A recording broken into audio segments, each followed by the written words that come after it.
السلام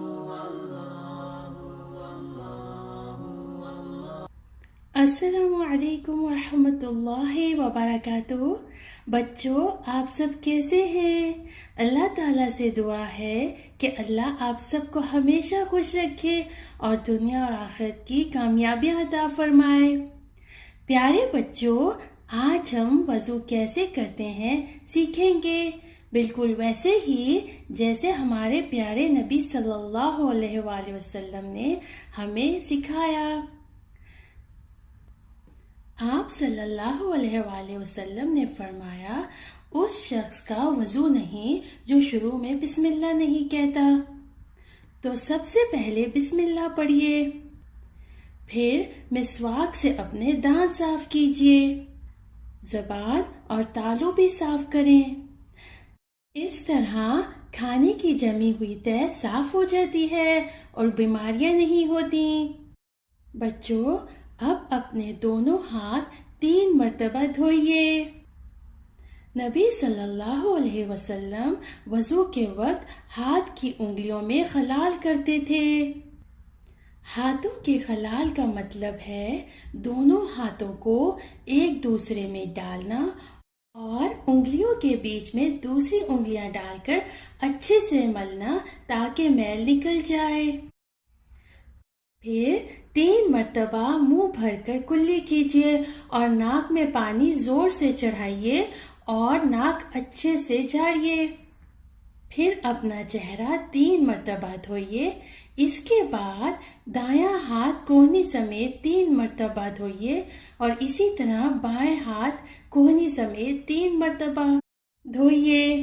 پھر سر اور کانوں کا مسح کیجیے۔ پیارے بچوں، وضو کے دوران پانی بالکل ضائع نہ کریں اور دھوتے وقت اپنے اعضاء اچھے سے ملیں اور نل کا پانی بند کر دیں۔ بچوں، اپنے دونوں ہاتھوں سے اپنے سر کا مسح ایسے کیجیے، سر کے سامنے سے شروع کیجیے اور مسح کرتے ہوئے ان دونوں کو گدے تک لے جائیے۔ اس کے بعد ان کو واپس وہاں تک لائیں جہاں سے شروع کیا تھا۔ پھر کانوں کا مسح کیجیے اور اپنی دونوں شہادت کی انگلیوں کو اپنے کانوں میں داخل کیجیے، پھر نکال کر کانوں کے اندرونی حصے کا مسح کیجیے اور پھر اپنے انگوٹھوں سے کانوں کے پیچھے مسح کیجیے۔ پیارے بچوں، مسح کے بعد اپنا دایاں پاؤں ٹخنے سمیت 3 مرتبہ اور پھر بایاں پاؤں ٹخنے سمیت 3 مرتبہ دھوئیے۔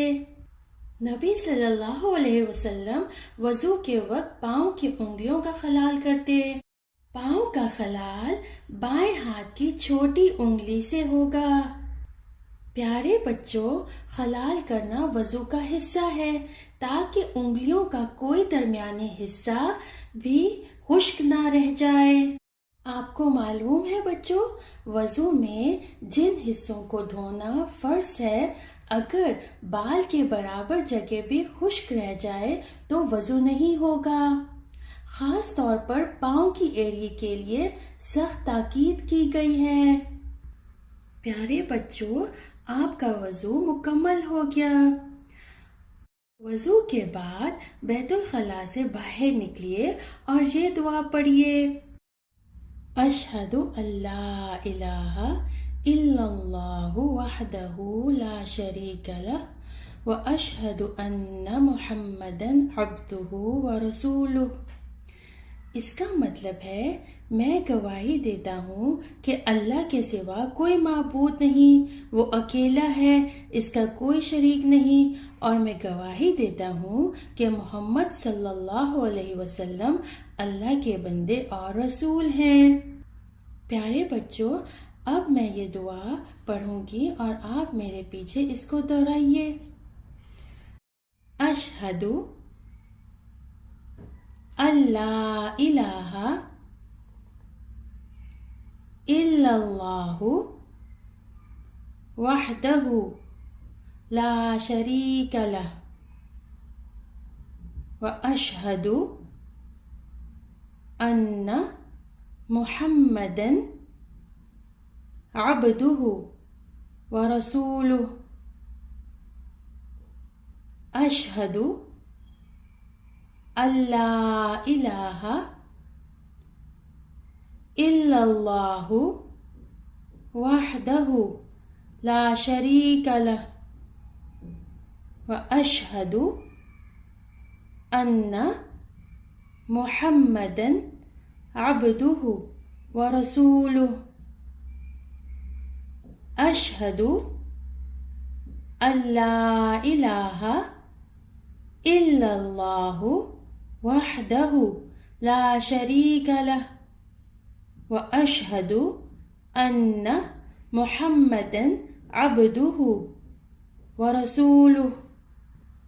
پیارے بچوں، اس دعا کو یاد کرنے کا آسان طریقہ یہ ہے کہ آپ اس دعا کو ایک کاغذ پر لکھ لیجئے اور بیت الخلاء کے باہر دروازے پر چپکا دیجئے۔ روز 5 مرتبہ جب آپ اس کو دہرائیں گے تو یاد ہو جائے گی انشاءاللہ۔ اور اپنے چھوٹے بہن بھائیوں کو بھی یاد کرائیے، آپ کو دوہرا اجر ملے گا۔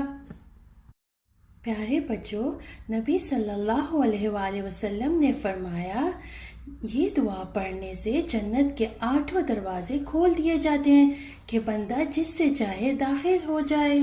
ایک اور جگہ نبی صلی اللہ علیہ وآلہ وسلم نے فرمایا، قیامت کے روز میری امت کے لوگ ایسی حالت میں آئیں گے کہ وضو کے اثرات کی وجہ سے ان کے چہرے، ہاتھ اور پاؤں چمکتے ہوں گے۔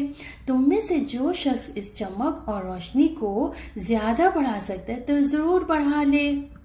بچوں، آپ کو پتہ ہے قیامت کے دن ہر ایک کے پاس اپنی اپنی روشنی ہوگی اور کوئی کسی کو اپنی روشنی نہیں دے گا۔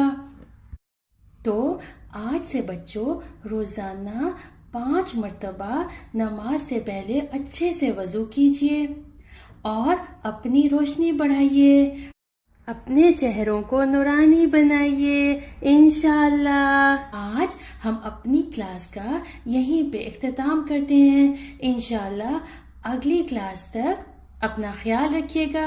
السلام علیکم ورحمۃ اللہ وبرکاتہ۔